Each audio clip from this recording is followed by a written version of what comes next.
David a covenant for a kingdom to time indefinite in David's line. 2 7. 4-17. 1 ch 17. 3-15. Nathan was later sent by Jehovah to point out both the magnitude of David's sin against Uriah the Hittite respecting Bathsheba and the divine penalty imposed because of it. This he did tactfully but forcefully, using an illustration. David was thereby maneuvered into expressing, unwittingly and without personal prejudice, his own judgment on such an act. Nathan then informed him, "You yourself are the man," and expressed Jehovah's judgment upon David and his house. 2 12.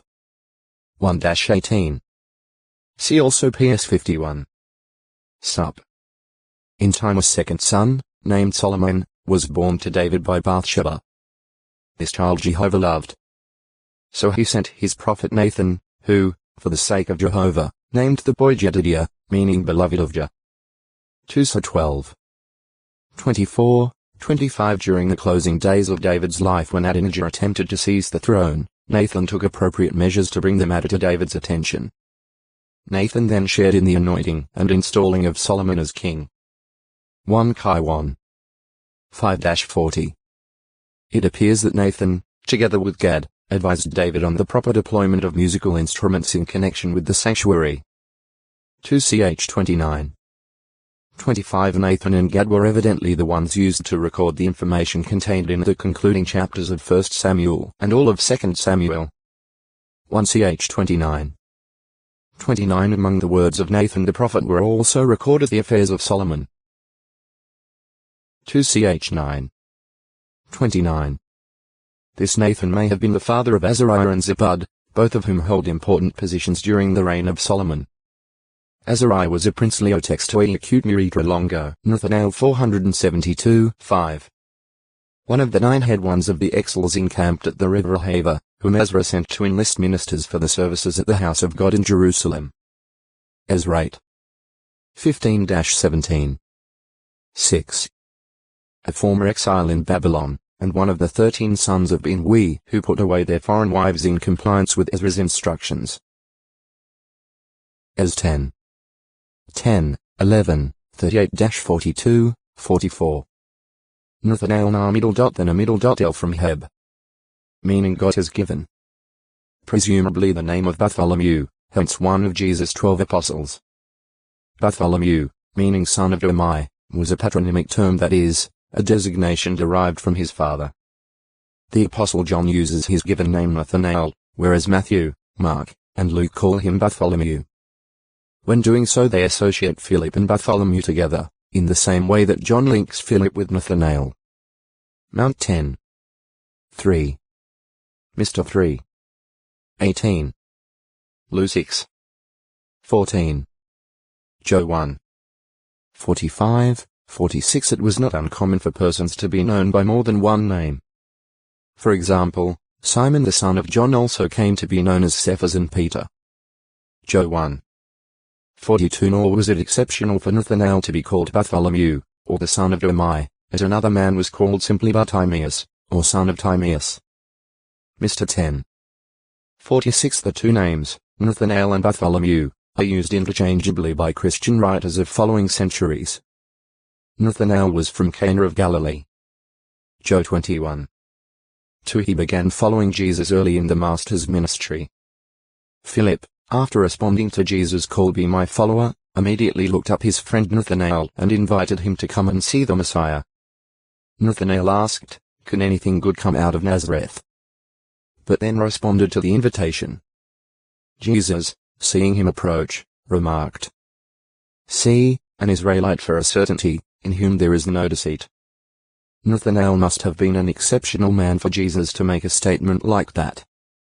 Because Jesus said this and stated that he saw Nathanael under a fig tree before Philip called him, Nathanael confessed that Jesus was indeed the Son of God. King of Israel. Jesus assured him that he would see things greater than these. Joe 1. 43-51. As one of the 12, Nathanael was in constant attendance throughout Jesus' ministry, being trained for future service. Mount 11. 1. 19. 25-28. 20. 17-19, 24-28. Mr. 4. 10. 11. 11. Joe 6. 48-67. After Jesus' death and resurrection, Nathanael and others of the apostles went back to their fishing, and it was while they were approaching shore in their boat one morning that Jesus called to them.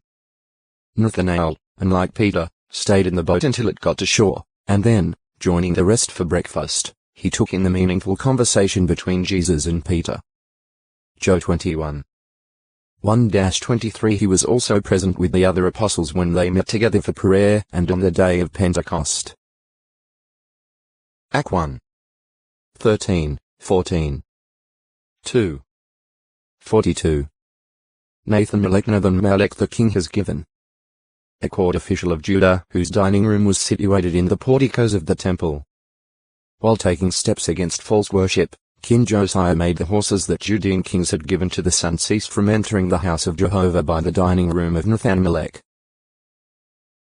2 Kai 23. 11. Nations. In the broad and general sense, a nation is made up of people who are more or less related to one another by blood and who have a common language. Such a national group usually occupies a defined geographic territory and is subject to some form of central governmental control. According to the Theological Dictionary of the Old Testament, Hebrew evidences a tendency for God to describe a people in terms of its political and territorial affiliation, and so to approximate much more closely to our modern term nation. And people, conversely, always retains a strong emphasis on the element of consanguinity as the basis of union into a people. Edited by G. J. Butterwick and H. Ringgren, Volume 2, 1975, p. 427. The Greek terms ethnos nation and la-hos people are used similarly. In O textoi acute miritra longo, nations 473 in Genesis, chapter 10, therefore might be termed the oldest tabulation of nations, 70 in number. 14 were Japhetic, 30 Hamitic, and 26 Shemitic in origin. GE 10. 1-8, 13-32. 1ch1. 4-25. For more information regarding these national groups, see Chart, Volume 1, p. 329, as well as articles on each of the 70 descendants of Noah. Many changes, of course, came with the passing of time. Some nations were absorbed by their neighbors or disappeared altogether, because of weakness, disease, or war. Others came into existence through new migrations and population increases. The spirit of nationalism at times became very strong among certain groups, and this, coupled with great military exploits, gave ambitious men the necessary thrust to build world empires at the expense of weaker nations. A father of nations. God told Abram to leave Ur and move to a land he would show him, for as he said, I shall make a great nation out of you. GE 12. 1-4. Later, God enlarged on his promise, saying, You will certainly become a father of a crowd of nations. And I will make you very, very fruitful and will make you become nations, and kings will come out of you. GE 17. 1-6. This promise was fulfilled. Abraham's son Ishmael fathered 12 chieftains according to their clans. GE 25. 13-16. 17. 20. 21. 13, 18, and through the 6 sons of Keturah, other nations traced their ancestry back to Abraham. GE 25. 1-4. 1ch1. 28-33. Row 4. 16-18. From Abraham's son Isaac sprang the Israelites and Edomites. GE 25. 21-26. In a much larger, spiritual sense, Abraham became a father of many nations, for persons of many national groups, including those of the Christian congregation in Rome, by reason of their faith and obedience could call Abraham their father, the father of all those having faith. Row 4. 11, 16-18. See Israel No. 2. How God views the nations.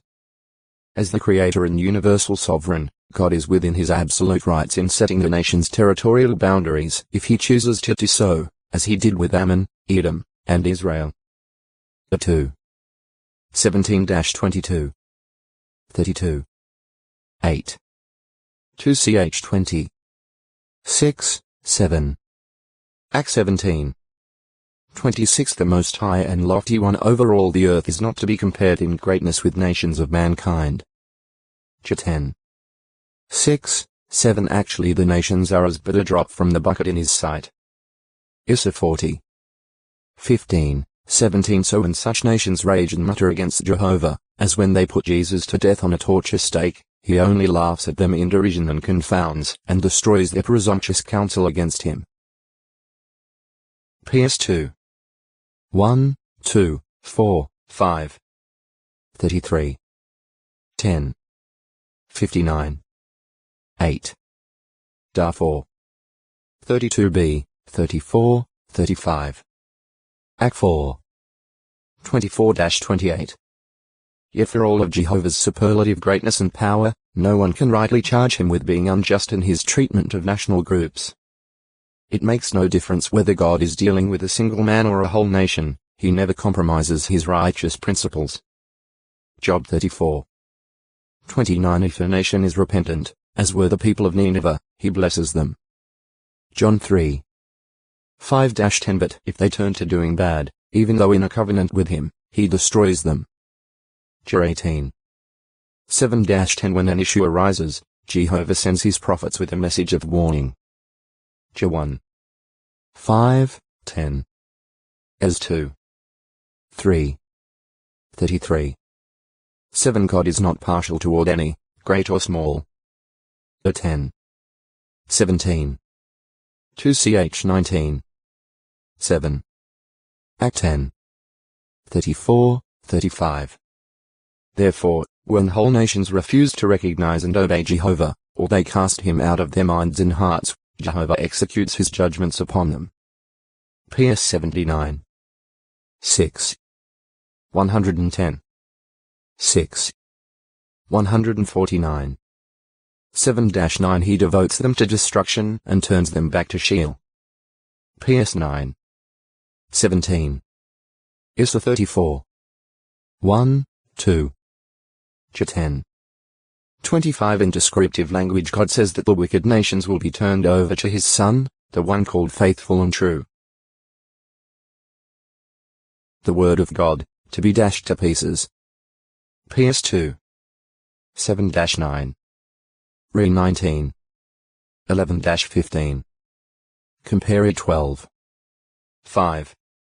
The new nation of spiritual Israel. For centuries Jehovah God dealt exclusively with natural Israel, time and again sending his prophets to the nation so that the people might turn from their otextoi acute miritra longo. Nature 474. The day of Pentecost in the year 33 CE it became evident that God was dealing with a new spiritual nation. Act 1. 4, 5, 15. 2. 1-4. Compare F1. 13, 14. Later, beginning in the year 36 CE, membership in the new nation was extended to uncircumcised Gentiles, who likewise received God's Spirit. Act 10. 24-48. F2. 11-20. Regarding the preaching of the good news to all nations, see Good News. Gog and Magog. The Bible Book of Revelation 20. 7, 8 states that, after Christ's 1,000-year reign, Satan will go out to mislead those nations in the four corners of the earth, Gog and Magog. Evidently such nations are the product of rebellion against Christ's administration. See Gog No. 3. Nature. The basic makeup or constitution of something. It can refer to what a person is by birth, also to hereditary qualities along with general practice. At times it refers to the physical urges of an organism. Translators generally render the Greek words physis and phi-cos the adjective form as nature and natural, respectively. Men and animals. That there is a nature belonging to man different from that of wild beasts, and that even wild beasts are not all of the same nature, is shown by the statement at James 3. 7. For every species gr. Physis, nature of wild beast as well as bird and creeping thing and sea creature is to be tamed and has been tamed by humankind. Phi sati and pine, nature belonging to the man. This difference in nature reveals the variety in God's creation and is maintained because of the divine law that each produces according to its own kind. G 1. 20-28. Compare 1 Co 15. 39. Divine nature. Also, there is a different nature belonging to those in heaven, spirit creatures of God. The Apostle Peter speaks to his fellow Christians, spiritual brothers of Jesus Christ, of the precious and very grand promises, that through these you may become sharers in divine nature. Os. 2 P 1. For that this is a sharing with Christ in his glorious spirit persons, Peter shows in his first letter. God gave us a new birth general mass, having generated us again to a living hope through the resurrection of Jesus Christ from the dead, to an incorruptible and undefiled and unfading inheritance. It is reserved in the heavens for you. 1 P 1. 3. For divine nature requires a change in nature through death and resurrection, as made plain by the Apostle Paul at 1 Corinthians chapter 15. He explains that the Christian must die and must be resurrected in a different body, a spiritual one, which requires a change. 1 Co 15. 36, 38, 44, 49, 51. Inherent nature. Paul speaks of his fellow countrymen the Jews, calling them Jews by nature, that is, born of Jewish parents, of the children of Israel, or Jacob. G 2. 15. Compare 2. 27. In the illustration of the olive tree, he calls the fleshly Jews the natural committal sin, according to nature branches of the garden olive. He tells the Gentile Christians, for if you were cut out of the olive tree that is wild by nature and were grafted contrary to nature into the garden olive tree, how much rather will these who are natural be grafted into their own olive tree? Row 11. 21-24. The wild olive tree is unfruitful or produces very inferior fruit, but it is common practice in Mediterranean countries to graft branches of cultivated olive trees into the wild olive tree to produce good fruit. However, Paul referred to the less common practice of grafting a wild olive branch into a cultivated tree. He calls this latter grafting contrary to nature and uses it as an example to emphasize God's undeserved kindness to Gentiles in bringing them in to replace natural branches. The Jews had been cultivated by Jehovah for centuries, but the Gentiles had been wild, not having the true religion, not bringing forth fruitage to God.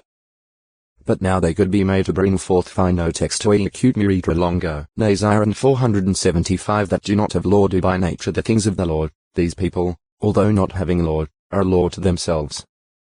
They are the very ones who demonstrate the matter of the law to be written in their hearts, while their conscience is bearing witness with them and, between their own thoughts, they are being accused or even excused. Row 2. 14, 15.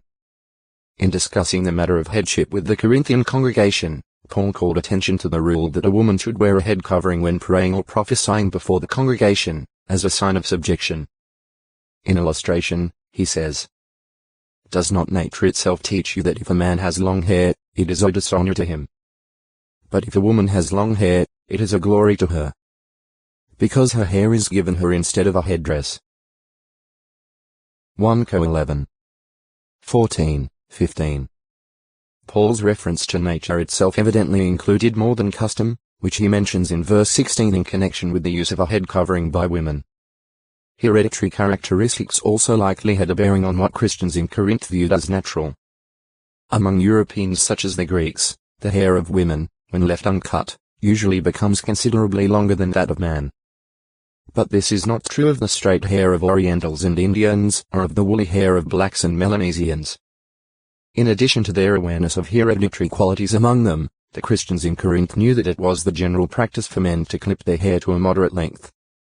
This was common also among Jewish men. So the long uncut hair of Nazirites marked them as men who were not following the general custom. New 6. 5. On the other hand, Jewish women usually wore their hair quite long. Lu 7. 38. Jo 11. 2. And in the Greek city of Corinth, shaving a woman's head, or clipping her hair very short, was a sign of her being a slave or of her being in disgrace for having been caught in fornication or adultery. 1 Cor 11. 6. So, when saying that nature itself taught them, Paul evidently had in mind various factors that would influence their attitude as to what was natural. In saying does not nature itself teach you? Paul was not personifying nature, as though it were a goddess. Rather, God has given man reasoning powers. By observing and reasoning on things as God has made them and the results from using these in various ways, man can learn much as to what is proper. It is really God that teaches, and the man with his mind properly oriented by God's word can view things in their right perspective and relationship, thereby rightly discerning what is natural or unnatural. By this means the individual can have a trained conscience in this respect and can avoid a conscience that is defiled and that approves unnatural things. Row 1. 26, 27. Tit 1. 15. 1 Cor 8. 7. Natural use of bodies. It is wrong for men and women to use their bodies in any way that is out of harmony with the functions for which God created them. What is unnatural in that sense is sinful. The scriptures describe the uncleanness and condemnation coming upon those who practice these things. That is why God gave them up to disgraceful sexual appetites, for both their females changed the natural can use of themselves into one contrary to nature. And likewise even the males left the natural use of the female and became violently inflamed in their lust toward one another, males with males, working what is obscene and receiving in themselves the full recompense, which was due for their error. Such persons lower themselves to a beast-like level. Row 1. 26, 27. 2 Pe 2. 12 They go after wrong fleshly things because, like a beast, they lack reasonableness, having no spirituality. Jude 7, 10. Birth. Another Greek word translated natural is cis, literally meaning birth or origin. James speaks of a man looking at his natural face literally, the face of the birth of him in a mirror. O textoi acute miritra longo. Nazareth 476 Frequently Jesus was referred to, in widely scattered places and by all kinds of persons, as the Nazarean. Mr. 1. 23, 24. 10. 46, 47. 14. 66-69. 16. 5, 6. Lu 24. 13-19. Joe 18. 1-7 Jesus himself accepted and used the name. Joe 18. 5-8. Act 22. 6-8 On the sign that Pilate had placed on the torture stake he wrote in Hebrew, Latin, and Greek. Jesus the Nazarean, the King of the Jews. Joe 19. 19, 20 From Pentecost 33 CE forward, the apostles as well as others often spoke of Jesus Christ as the Nazarean or as being from Nazareth. Act 2. 22. 3. 6. 4. 10. 6. 14. 10. 38. 26. 9. Prophetic. Matthew pointed out that the name Nazarean was prophetically foretold as another sign identifying Jesus Christ as the promised Messiah. He called this to the attention of his readers when he told how Joseph brought Mary and her child back from Egypt following Herod's death. Moreover, Matthew wrote, being given divine warning in a dream, he Joseph withdrew into the territory of Galilee, and came and dwelled in a city named Nazareth, that there might be fulfilled what was spoken through the prophets.